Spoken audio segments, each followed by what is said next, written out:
Hello, it's Scott Manley here, and today I am looking at something called Starship Corporation. This is a kind of strategy game where you're in charge of a corporation which makes starships. I'm just going to show you the tutorial, or at least the important parts of the tutorial. Mostly because that gives you an idea to the flavor of the game.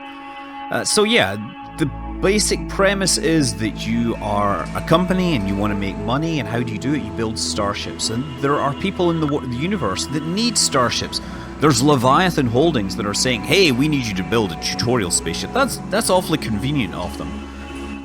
We need it to have a sick bay and a small armory, and we'd like it to use this kind of fuselage. And by the way, here's some competitors who are making bids. Incidentally, BTC, that's Bitcoin. The universe of the future runs on Bitcoin, according to this. So yeah, I'm going to design this ship. I'm not going to design it just yet because I haven't got the technology for the sick bay or the small armory. So I'll go to my technology people, and we just need to basically find the important bit. So small armory, yes, you can begin that research. Small research station B, you can research the sick bay. Begin research. So time is now running, and I need to time accelerate to make sure that I don't have to wait around forever. So I'm running the tutorial mostly because I need it as a reminder to know what's going on. I spent the budget on our tech department and successfully developed a small armory, which will let us carry guns. It will let us exercise our Second Amendment rights on the frontier, because the American law still exists out there or something. Okay. After spending 2,600, we have now developed sick bay, so we can now look at interesting, aliens and things like that. So, ship design is the next step. So, we're basically going to say build a copy of the design ship, the tutorial ship. We'll have a payment of that much. It is the most common orbital shuttle you can find. It has been tested under the worst imaginable circumstances and has always proved to be reliable. It has, however, not yet met me. So your spaceship design side of things is pretty much the standard kind of stuff you would expect here. I'm going to just click through a lot of this. I'm going to close this here, I hope. Time factor, yeah, we're not running the clock here. We have like a message deck. It's telling us about our goals. We want to get our design rating as high as possible. And we need to satisfy the requirements of the contract that says like it's a 5-month mission, has to have a sick bay and an armory. Yes, and we need certain speed limits and things like that. So what we're going to do is just step forwards until we get to... It tells us what we're going to do here. So we're going to put in a bridge. The bridge. Now, the bridge... Oh, that will not do that. We click on it here. It tells us that it needs electrical power. It also says it needs to be permanently manned by 2 crew. So we're going to need at least 2 crew in this spaceship. And you see that now tells us there. And that will start affecting everything else because you're going to have life support. So our objectives are updated. We also need a computer core. I think that's a standard thing, but the computer core, if I click on it, it says pilots 0 or 1 basically is what I need, and it tells us that it only needs maintenance every 2.14 seconds. No wait, that's 2 minutes 14 seconds. It does, however, need this other resource called cooling, so I only need 2 pilots, because one of the pilots can step over to the computer to surf the internet every time he needs to look up his manual. So anyway, engine room. Next step is the engine room, and that's down on this deck. Octogol engine reaches a top speed of 1 kcal. There's a fuel consumption of 0.5 tons per light year. If the engine room is disabled or destroyed, the ship is more vulnerable to capture or attack. So we can have multiple engine rooms and things like that. So you can build in redundancy, but you are trying to make a profit on things. So having fewer things than you need, if you can cut corners, you can save money, but then you may not get as high a rating. So anyway, we need to put those crew in. So berthing, pilot quarters, we need a pair of pilot crew members. And the next thing we need is the fuel supply, which is down here. So fuel, small fuel tank. These will we'll keep the engine running. And then the technicians, we're going to need technicians because this engine needs it to be permanently manned by 4 crew members. So technicians, tech quarters, 1, 2, and then if I click next, I need 3, 4. Now, to keep everyone alive, we need to start giving them supplies. Under storage, we have air, small air tank. Now, adding the small air tank, you'll see the air supply now says 67% because for the 6 crew, that's only good for 3.3 months, and we need it to be okay for 5 months. That's what the contract stipulates. So we're going to have to add a second air tank, and that gives us 6.7 months, which should be fine. Now, to get between the decks, we are going to have stairways. And you put the stairway on the deck below. That lets us get up there. Now, water supply, we're going to need a water supply as well to keep us alive. Storage, water tank, and then put this up here in the correct part. And again, 3.3 months. So we'll put in a second one. And it tells us mission progress. You see how things are turning from red to green as we are fixing things? Or adding things. Anyway, life support is needed. That'll be on that side. And then we will need a water treatment facility on the other side to convert all our urine back into potable water. And to run this, we will actually need a medical person because life support actually needs a medical person. So that means we have to go to berthing, look for medics, and add a medic quarter here. And that'll be useful because we do have a sick bay. Power generators. So the next step is to actually start powering this. So power generator goes in there, and then you can click on it and you see it produces 300 power. Also, we can actually hook up all these things. So if we select the water treatment plant, it'll show us. But I'm just going to start connecting this thing up, right? So out here, just hook down. Oh, wait, that's just off the bottom of the screen. That's the problem. I'm just gonna create like this loop because that seems like a good architecture. It's a terrible idea. It's a terrible idea. Too many branches. So the more nodes you have, the more likely things are going to break. That is something they warn you about, and that's like part of the design process. If you have too many loops, you may gain redundancy, but you also might lose reliability in some of those. Also, this is red to say, hey, you don't actually have enough power here. So I've drawn the power grid. Grid powers come up, but it says not enough power. So let's build that other generator. Oh crap! No. I forget how to do that. There we go. Made a slight error there, but that's okay. So now let's finish connecting this up to the grid. And bingo! We are green across the board. SCE has been switched to Aux. So on the lower deck, we're going to need just the same stuff, right? We're going to need a power generator here. And we're going to start hooking that up. So let's power this. 1, 2, 3, 2. We're going to want to give the technicians electrical power because they like to use electrical power to charge their tools and things like that, run their space televisions. I don't know, what else do technicians do? I'm sure it's really cool stuff. Anyway, if I click on the Octagal engine, you see that it needs cooling as well. So what they're telling us to do is add a cooling system here. That will be under thermometers, so cooling units pretty much have to sit at the side of the ship because you need to have outlets for them. Now the outlets come under hatches, under cooling hatch. So that's one of the cooling hatches. And to make this work, we need to connect it to the power grid. There we go. Get that powered up.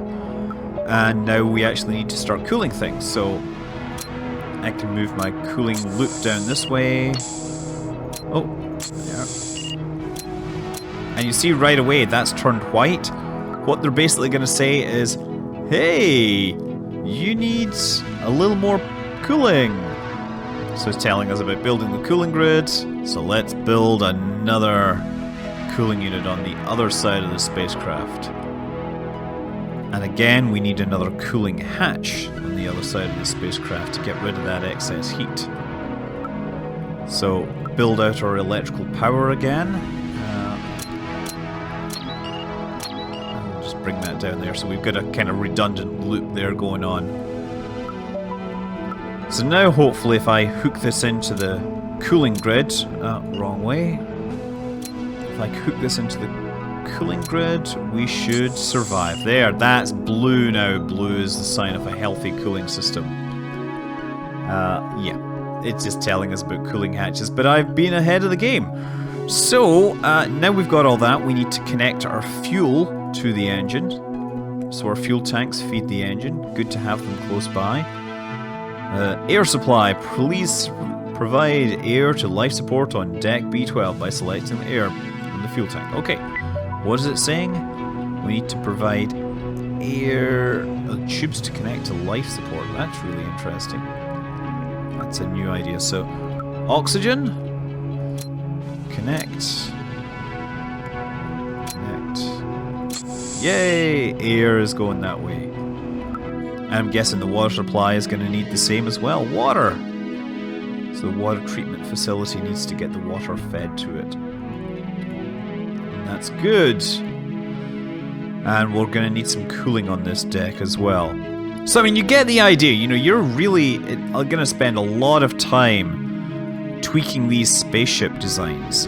But this isn't the only part of the game. Obviously, once you get your spaceship set up, you know, you get to fly it around. So I'm just going to add in the various important bits and pieces. Oh, here we go. Emergency, sick bay. Tells us to put it down here. It tells me to save my blueprint. Okay, save blueprint as new ship. What a great name. No, let's call it Shippy Shipface. It's gonna get ship-faced. Enter description. Whoa. I mean, it was actually more like a whoa. Okay. Armory. The armory is... that's a good question. Where do I put armory? It's berthing, right? Small armory. I totally guessed that correctly. So the guns obviously exist on the same deck as the captain and everything. So we kind of got this set up. Now they're looking for corridors and hatches, but I think before we do that, we should probably hook up the remaining bits of the electrical grid which aren't running. So you go there. Okay, and that can go there. So that's that hooked up. And this needs hooked into the electrical grid. There, the sick bay is now alive. Cooling! Cooling is fine on that deck, but on this deck we need some cooling hooked up. The computer's heatsink needs hooked up. Oh, that's an unnecessary... There we go. Oh man, I nuked it again. What a maroon. There we go. So that... Oh, I right-clicked and nuked the stuff. There we go. Anyway, so we've hooked up our power, I think. Oh wait, have we hooked up electrical? Yeah, we've hooked up electrical power. Now we need to start building hatches. So you have to obviously hook your spaceship up, right? So we're looking for infrastructure hatches and build 2 hatches here. Exit hatch, hatch. One there, one there. These are going to need electrical power as well. Yes, everything needs electrical power. Now we need a little corridor segment. Corridor 1. Drop that between the stairway and the computer. So, you know, you can obviously, if you're really cutting corners, you can leave hatches out and, you know, then your ship isn't as compartmentalized as possible. I can build bigger hatches now, they're saying. Look at the magic of this. A large hatch.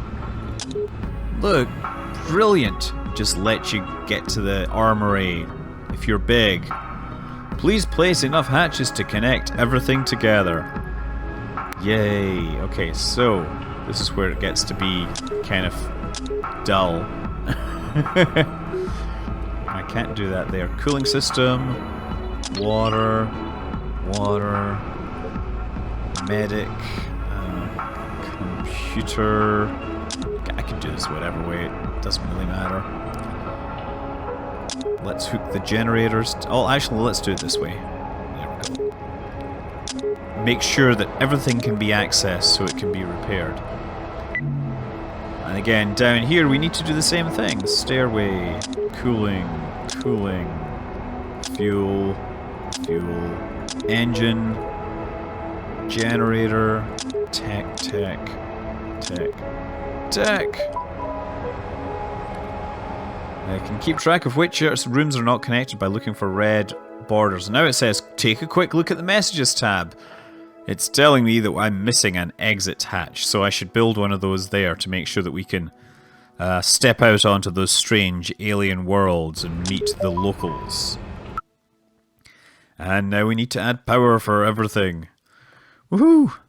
More power. More power to ya. Obviously, more power means more power nodes to fail.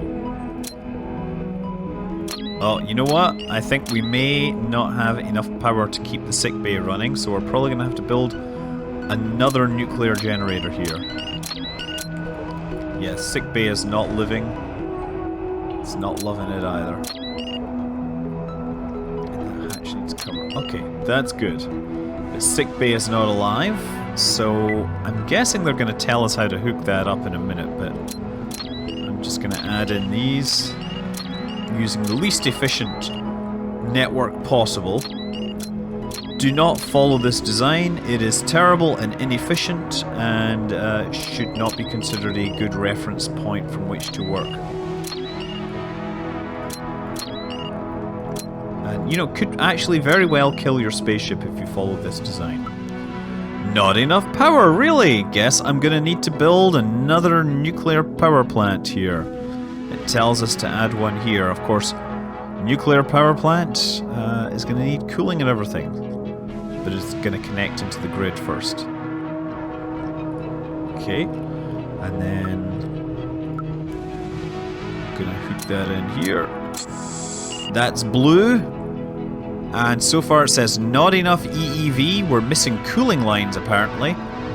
And requirements are unfulfilled. Room without access. Oh yes, of course, we've now added that. We need to add in a hatch, because we've added a new room. Hatch. There we go. And that's gonna need more electrical power. It's just like everything just keeps coming. Fun, fun, fun. What? Where are we missing a power line? Everything looks powered to me. Okay, power lines are all okay now. Yay. Now we need to build emergency escape vehicles, because of course nobody wants to be stuck on a ship that is doomed. And this is over here, so emergency escape vehicles are telling us to put them here. And of course these will need hatches and power and everything else. We're not ready to simulate it just yet. We need the hatches. Hatch. Hatch. And then electrical power. Just hook you in there. And I'll hook you in. Whew. Okay, it says requirements of the ship is fully operational when all the goals are met. We're missing a power line apparently. So now we've sorted all that out, we can actually test it. So the blue alert is basically a drill. So everybody needs to get... To your designated emergency escape vehicle. Yes, there we go. Everyone report to your designated emergency escape vehicle. This is a test. Everyone is getting timed on this. So we'll put these guys in one. And then put these guys in the other. There we get the sound effects. All personnel, please report to your designated emergency escape vehicle. Stand by for order. Stand by.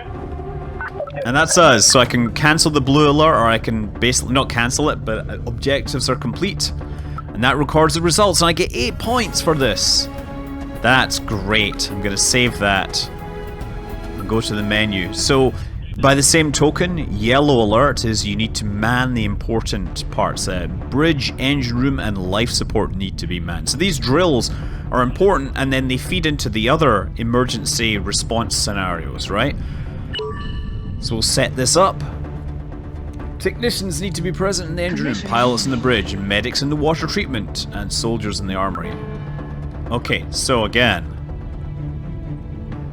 I'm going to suit these guys up because if it is an emergency, it could be bad. So, put their suit on. Oh, no, this. Hold on. You guys, put your suits on as well. So we will be timed on this, obviously. And the faster we are, the better our rating. Okay, now, pilots, get in there. Medic, in the water treatment facility.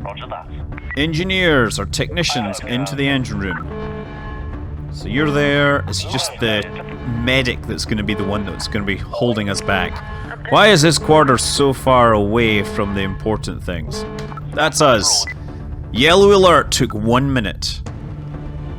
Objectives are complete. We get 9 points for doing that at 1 minute. Save that. Menu.